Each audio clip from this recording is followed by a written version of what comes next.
Terima kasih Anda masih bersama kami di Net Jawa Timur. Puluhan media baik radio, televisi, cetak ataupun online akan mengikuti Festival Media 2014 nanti pagi jam 9 di Jatim Expo Surabaya. Apa sebenarnya Festival Media dan mengapa Festival Media diselenggarakan? Untuk lebih lanjut telah hadir di studio ada Mas Iman Nugroho, SC Panitia dari Festival Media. Selamat pagi Mas Iman. Selamat pagi Mas. Dan di sebelahnya ada Mas Eko Mariadi, Ketua Umum Aliansi Jurnalis Independen. Selamat pagi Mas Selamat Eko. pagi juga. Selamat pagi. Langsung saya ke Mas Iman dulu deh. Festival Media, apa sebenarnya Festival Media itu Mas? Ya, jadi Festival Media itu kalau dari kacamata Aji adalah acara yang menjembatani antara media dan publik dengan masyarakat, gitu kan? Jadi kalau kita sederhanakan bahwa selama ini media dan masyarakat itu kan memiliki jarak ya, dan kita menginginkan ada ada jembatan untuk keduanya agar saling mengenal lebih dekat dan masyarakat ikut berpartisipasi untuk memajukan media. Nah, untuk menjembatani dua hal ini, Aji mencoba membuat mekanisme atau acara yang mendekatkan masyarakat dengan media massa. Apakah artinya jarak itu semakin jauh sehingga harus diadakan festival ini?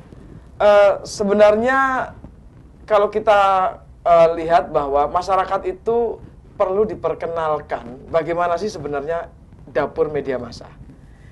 Apa yang terjadi ketika misalnya kita wawancara semacam ini sebenarnya bagaimana sih?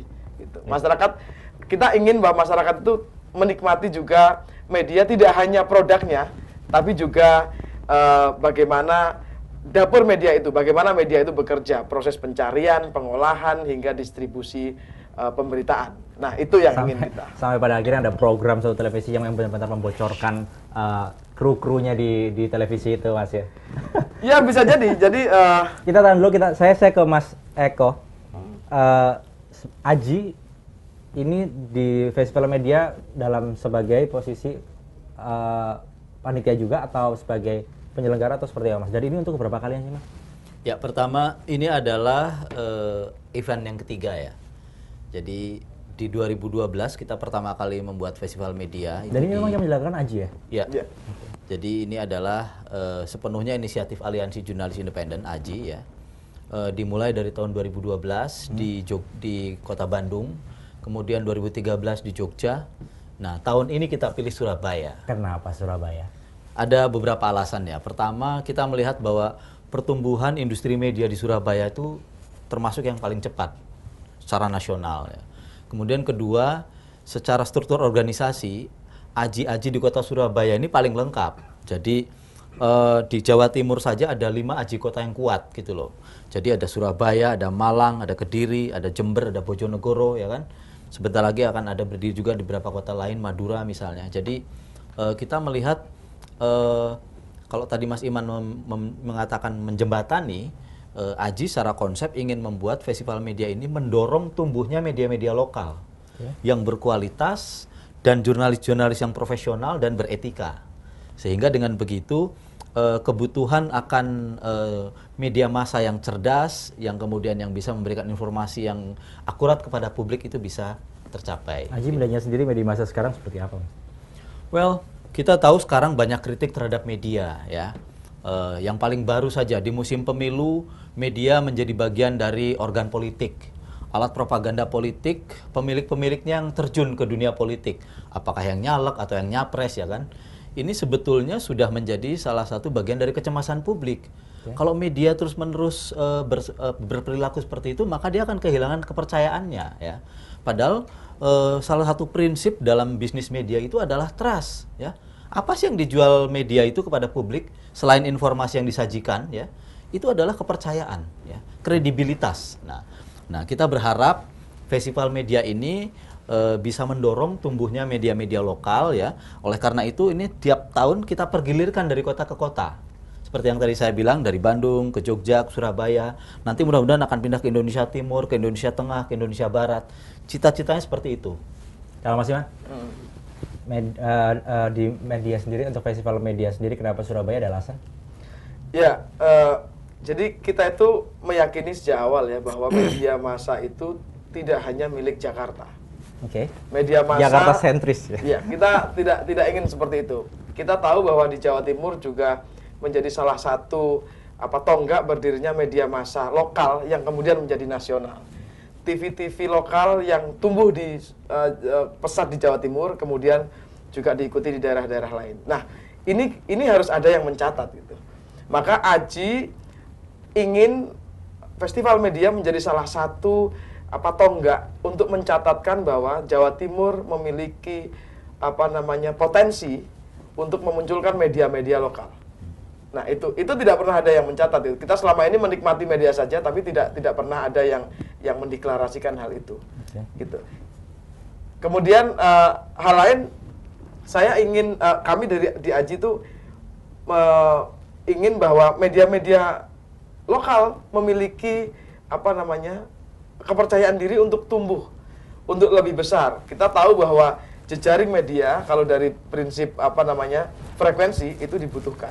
Nah, melalui festival media ini kita ingin bahwa media-media lokal itu berani memunculkan diri, kalau perlu belajar dari orang-orang pusat yang kita datangkan ke Surabaya. Terkait tadi belajar dengan pusat, tadi juga Mas Mariadi menjelaskan ada media yang sekarang kita pertanyakan independensi. Kita masuk ke independensi media, kita tahu bahwa di pemilik-pemilik media di Jakarta udah mulai terjun nih ke politik. Artinya independensinya dipertanyakan. Ke Mas Eko dulu nih. Bagaimana sih media saat ini independensinya, Mas? Ya, khususnya para pemilik media yang masuk ke terjun politik. Ya. Jadi begini, ada dua hal di sini. Selain soal independensi, yang pertama ini ada soal partisipan. Jadi media itu secara prinsip tidak boleh berpihak ya. Jadi dia tuh harus partisan. Media itu harus berpihak kepada kepentingan publik, kepada kebenaran jurnalistik. Ya. Nah, independensi itu hal lain. Independensi itu adalah sikap sebuah newsroom, ya, ruang redaksi media yang tidak boleh dicampuri, diganggu oleh siapapun, ya, termasuk oleh pemiliknya sendiri. Nah, yang hari-hari ini kita cemaskan itu adalah itu. Terganggunya ruang independensi karena apa? Karena pemilik media cawe-cawe, campur tangan ke ruang redaksi. Ini tolong dimuat, itu jangan dimuat. Ini iklan politik saya tolong diperbanyak. Itu yang lawan kompetitor saya jangan dimuat. Itu merusak independensi, ya. Sedangkan imparsialitas, asas keberpihakan, media tidak boleh berpihak kepada selain masyarakat publik, ya, sebagai konsumen media, dan juga kepada prinsip-prinsip kebenaran jurnalistik. Tapi kan para pekerja medianya itu kan harus nurut nih sama para pemiliknya, karena mereka butuh kerja. Aji sendiri penetrasi atau melakukan advokasinya seperti apa, Mas? Biar bisa imbang, mungkin ke Mas Iman dulu. Ya, sebenarnya Aji merupakan salah satu organisasi profesi yang terus-menerus melakukan kajian, ya. Kalau kawan-kawan, saya pasti yakin net juga mendapatkan salah satu hasil kajian kami gitu. Kita rilis secara luas bahwa kita mencatat beberapa tanda-tanda ketika media itu sudah terkooptasi dengan kepentingan lain di luar kebenaran jurnalistik. Itu satu. Yang kedua, Aji juga bersinergi sangat dekat dengan Dewan Pers. Kita berdiskusi, kita menentukan tema-tema atau hal-hal yang kira-kira bisa mengganggu dan mengeluarkan pernyataan bersama. Yang terakhir, kita juga meminta stakeholder, kita mendekati stakeholder, para pemilik media, para jurnalis-jurnalisnya. Kita ingatkan terus-menerus tentang kesucian ruang redaksi. Dari sisi bisnis, oke, silahkan bersaing gitu. Tapi dari sisi redaksi ini tolong jangan diganggu. Ketika masuk ke jadwal kampanye misalnya, kemudian setelah pileg, kemudian kita masuk ke pilpres gitu.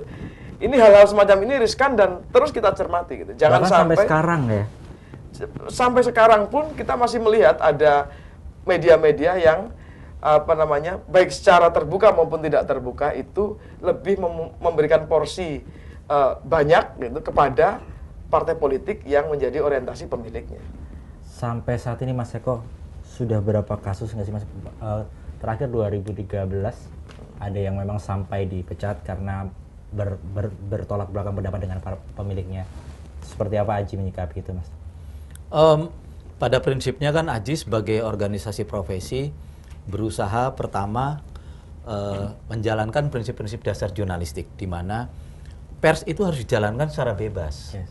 Secara bebas, secara independen.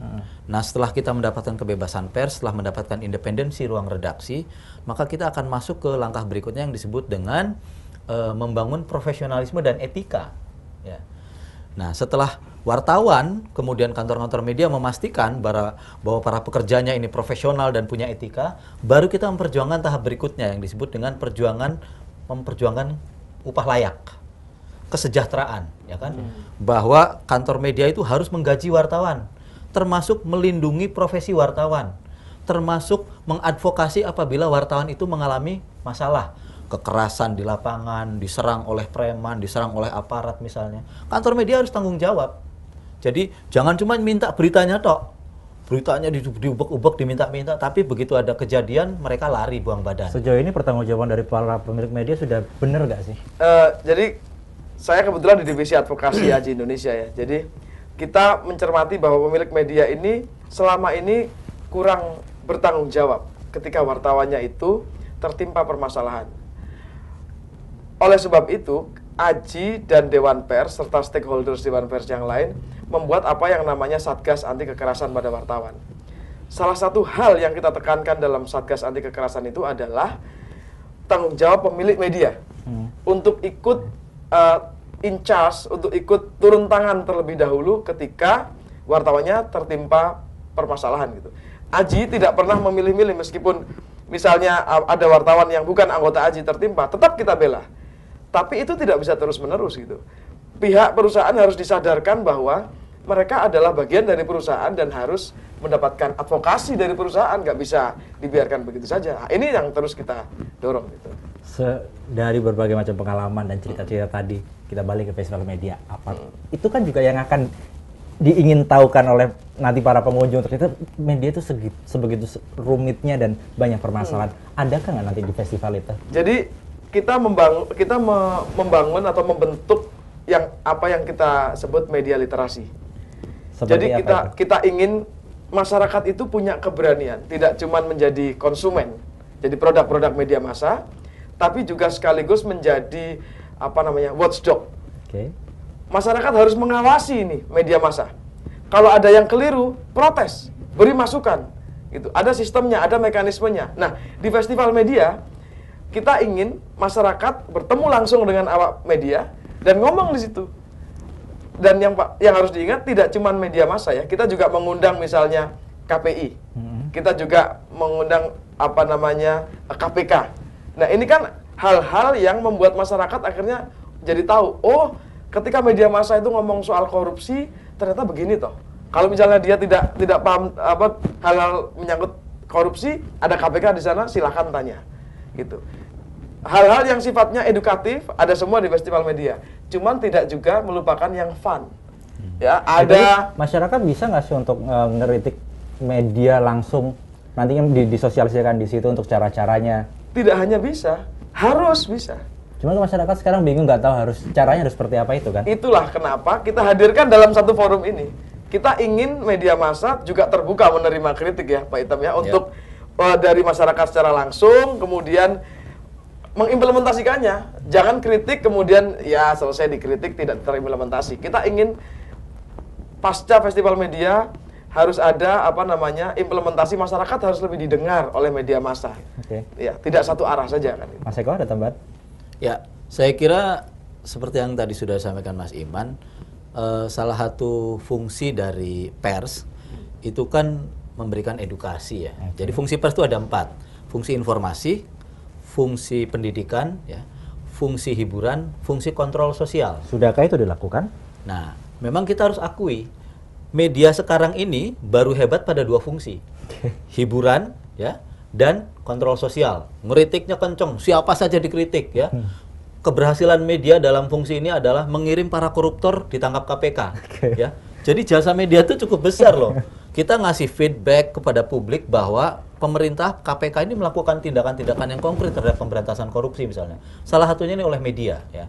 Jadi masyarakat sekaligus sadar bahwa ternyata negara kita ini banyak koruptor gitu loh.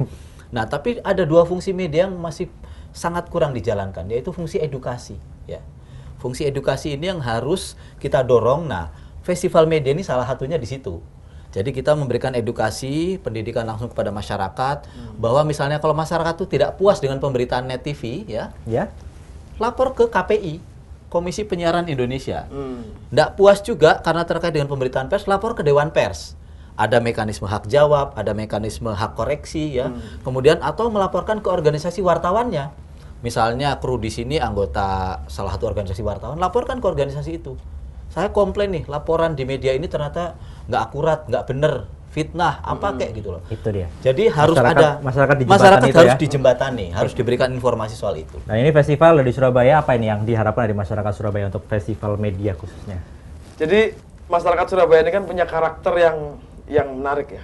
Jadi pemberani, selalu terbuka, bloko suto. Nah, kami ingin momen festival media ini, ayo kita jadikan momen bareng-bareng gitu untuk mengenal media lebih dekat. Kalau misalnya ada unek-unek, tumpahkan di situ, gitu. Ikuti semua programnya karena di festival media kita penuh dengan program yang edukatif dan tidak menghilangkan, ya seperti pers juga lah. Kita tidak ingin menghilangkan fungsi menghiburnya. Maka kita punya stand up comedy, kita punya lomba milip capres, kita punya lomba foto on location, segala macam gitu. Kalau misalnya tertarik, datang mendaftar di sana, kemudian kita nikmati bersama-sama festival media. Mumpung ada gitu. Ada workshop juga. Workshop juga itu juga penting sekali. Itu yang gratis bayar itu? Wah, Aji itu kalau melakukan kegiatan harus gratis. Harus gratis. Iya, harus gratis. Perlu dicatat, harus gratis. Ini karena sebagai pertanggungjawaban atau kita ingin berterima kasih kepada masyarakat gitu. Karena Aji ada karena masyarakat. Dan semua kegiatan kita laksanakan dengan gratis. Termasuk workshopnya. Kita punya 2 workshop fotografi. Kita punya workshop bagaimana menjadi presenter. Kan? Iya, saya harus juga belajar dong. Iya, jadi sama Siman. bukan, kita ada beberapa kawan dari media-media yang kita undang ke sana. Kita juga ada workshop tentang mengenal korupsi di daerahmu. Misalnya gitu. Ya, hal-hal ini yang kemudian menjadi kita ingin masyarakat Surabaya manfaatkannya. Pasca festival media, masyarakat Surabaya akan lebih baik dalam mengenal media, bisa mengatasinya. Itu. Mas Eko terakhir, ini udah di Jogja, Bandung, dan ini Surabaya, temanya Be Creative, Be Independent. Apa goalnya nanti? Ya, saya kira AJI ini kan organisasi profesi yang secara sadar kita bentuk dan kita bangun untuk menjaga kebebasan pers ya. Dan di balik kebebasan pers itu ada tanggung jawab yang harus kita pegang, yaitu kita menjalankan sebuah profesi yang syarat dengan kepentingan publik. Sehingga para wartawan, para jurnalis ini harus orang-orang memang memiliki pilihan terhadap profesi jurnalis ya. Jadi kita ingin mendorong bahwa melalui festival media ini para wartawan, terutama publik, mahasiswa komunikasi misalnya lebih tertarik. Dia mengenal dunia jurnalistik, kemudian dia jadi tahu prinsip-prinsip jurnalistik. Oh, jadi wartawan itu ternyata ada kode etiknya ya. Jadi bukan hanya sekadar pinter motret, kemudian posting di Facebook atau di Twitter ya. Itu hanya jadi jurnalisme warga ya kan. Tapi kalau real jurnalis itu ada kode etiknya ya. Dan kode etik ini penting karena yang membedakan wartawan dengan bukan wartawan ya kode etik. Ya kan. Kalau yang posting di Facebook, di Twitter mereka tidak diberi kewajiban untuk taat pada kode etik, tapi wartawan profesional, wartawan yang beretika itu mereka taat kode etik. Dan kita ingin melalui festival media ini masyarakat mendapatkan keuntungan, para jurnalis, wartawan, dan kantor media juga mendapatkan feedback yang positif untuk karir kita. Sip, terima kasih Mas Iman, ya, Mas Eko yang sama-sama udah mau mampir ke studio kecil kita di Net Jawa Timur. Sukses untuk festival media di Surabaya dan gak kalah sama kota Bandung dan Jakarta. Pastinya. Ya, pasti. Sukses juga untuk Net TV. Terima kasih. Ya, bagi Anda jangan lupa nanti jam 9 akan dibuka di Jatim Expo sampai tanggal 17 hari Sabtu. Festival Media Nasional.